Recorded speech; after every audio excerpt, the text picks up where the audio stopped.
രാജ്യതലസ്ഥാനമായ ദില്ലി സംഘർഷാവസ്ഥയിലേക്ക് നീങ്ങുന്നു എന്നുള്ളത് തന്നെയാണ് ഈ നിമിഷം നൽകാൻ കഴിയുന്ന ഏറ്റവും പ്രധാനപ്പെട്ട വാർത്ത. ഡെപ്യൂട്ടി സ്പീക്കറും MLAയും കൗൺസിലർമാരും അടക്കമുള്ള ഈ ആം ആദ്മി പാർട്ടിയുടെ ജനപ്രതിനിധികൾ വീട്ടുതടങ്കലിലാണ് എന്ന് ആം ആദ്മി പാർട്ടി ആരോപിക്കുന്നു.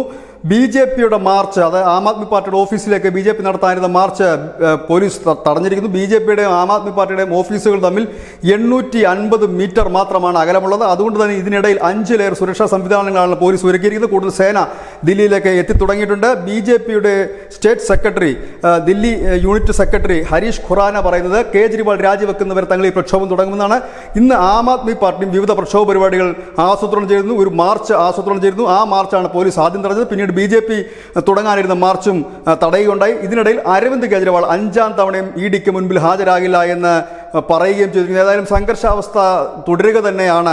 വലിയ രീതിയിൽ തന്നെ രണ്ടു കൂട്ടരും രണ്ടിടത്ത് സംഘടിച്ചുകൊണ്ട് നിൽക്കുന്നു എന്നുള്ളത് തന്നെയാണ് ഒരു ഹൈലൈറ്റ്. അതിനിടയ്ക്ക് നേതാക്കന്മാർ വീട്ടുതടങ്കലിലാണ് എന്നൊരു വലിയ ആരോപണം ആം ആദ്മി പാർട്ടി ഉന്നയിക്കുന്നു. പക്ഷേ ഇതിനെക്കുറിച്ച് ഔദ്യോഗികമായ വിശദീകരണങ്ങളൊന്നും തന്നെ വന്നിട്ടുമില്ല. News desk news India Malayalam.